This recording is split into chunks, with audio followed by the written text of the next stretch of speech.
Je n'ai pas de visage, juste une voix et une histoire vraie. Si vous me découvrez aujourd'hui, bienvenue. Une vie cyclique, les mêmes blessures, les mêmes schémas, les mêmes chutes, jusqu'au jour où j'ai compris que tout ça était là pour m'élever. Je suis la preuve que dans l'obscurité, il y a toujours de la lumière. Bienvenue dans ma vie. Nous sommes donc arrivés au foyer, mon fils et moi.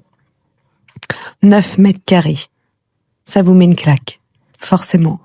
Passer d'un appartement à 9 mètres carrés avec un nouveau-né, mais on était protégés. Du moins, c'est ce que je croyais. Les éducateurs m'ont bien précisé dès le départ, il fallait que je fasse une demande auprès des juges aux affaires familiales. Et surtout, il fallait que je trouve une adresse administrative. Jamais mettre l'adresse du foyer. Parce que juridiquement, si son père apprenait où on était, il aurait un droit commun sur notre fils, et personne ne pourrait rien faire. Alors on se cachait. Mais on se cachait vraiment. On dormait ensemble dans ce 9 mètres carrés, mon fils et moi. En face du foyer, il y avait un centre commercial. On y passait nos journées. Il y avait une aire de jeu et c'était le seul moment où je voyais mon fils rigoler, s'amuser, avoir un semblant de vie normale. Même si déjà à cet âge, je sentais en lui cette colère, ces cris intérieurs. Il portait quelque chose qui n'aurait jamais dû avoir à porter si tôt. Je savais que lui nous recherchait. Chaque jour, je me retournais, dans la rue, au supermarché, dans cette aire de parc, cette présence que je sentais partout, cette peur qui ne vous lâche jamais, même quand tout semblait calme.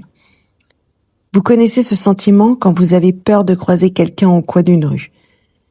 Eh bien, multipliez ça par 1000, chaque jour, chaque sortie, chaque moment. C'était ça notre vie. Cachés, mon fils et moi, contre le monde. Si vous avez déjà été caché, si vous avez déjà vécu ça, je sais ce que vous avez ressenti. Cette peur constante. Vous retournez même quand vous faisiez vos courses. Sentir cette présence qui vous étouffe. Ce regard que vous cherchez partout sans vouloir le trouver. Mais parfois, il faut passer par cette étape pour respirer, ne serait-ce qu'un petit peu. Se cacher, ce n'est pas fuir, c'est se protéger, c'est choisir sa vie et celle de son ou de ses enfants. Si cette histoire vous touche, si quelque chose en vous a dit oui, c'est ça, abonnez-vous, parce que vous méritez d'entendre la suite. Et moi, j'ai besoin de vous pour continuer à parler.